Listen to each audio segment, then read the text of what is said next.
emotional time, isn't it, for everybody involved, Absolutely. you and the child as well. So how much difference do you think it would have made if you could have speeded up this process to 8 months or joining us? And there is expected to be more on all of that in the Queen's speech today. Thank you. Thank you. Great to talk to you both, thank you.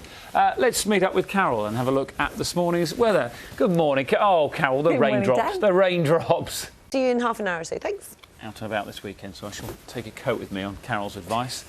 Now, when Helen Sharman responded to a radio advert that said astronaut wanted, no experience necessary, it turned out that she was the perfect candidate. Amazing. 25 years ago today, she blasted off to the Mir space station to become Britain's first astronaut. We're going to talk to her. Oh, my. Oh, it's the end of an era. Yes, that's it. Quarter of a century, like Helen Sharman, isn't it? Amazing. You're right up to date. Victoria Derbyshire will be on at 9 o'clock on BBC 2 this morning. What does she have in store? We will be live in Great Orme and also in a power station later, hopefully in the right order. Yes. One thing we can confirm is that Matt is here. Why not? Oh, Indeed. At what point do you think they have to pack it in and start thinking about it? Cut of 23, but yeah, wanted to excuse duty, but they deserve a party, don't they? Yeah, well, exactly. Oh, yes. Champions League football next season as well. So much to look forward to. Enjoy yourselves. Exactly. Thanks, Matt.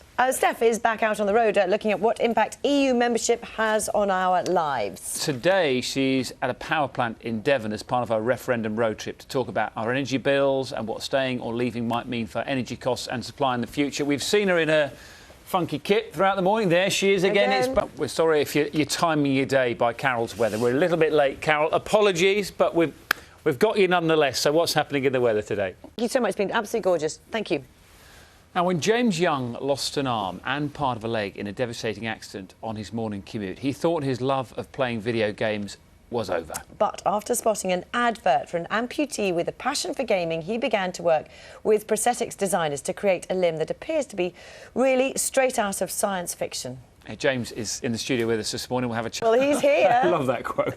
James, lovely to see you.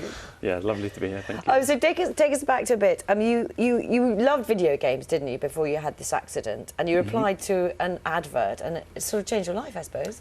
Smartwatch on an arm which I can't touch. Of course. How much do you wear it then? Because is it an everyday 24-hour type thing, or is it for special occasions? Thank you very much for showing it on the Thank you very much. Thanks, It's very great nice to see us, James. And you can watch BBC Three's Body Hack Metal Gear Man online from 4 o'clock this afternoon. That's it from us this morning. Time now for Country Files Spring Diaries, and the team are reporting on the battle between farmers and a pollen beetle which could decimate crops. Over to John Craven, who's in the New Forest.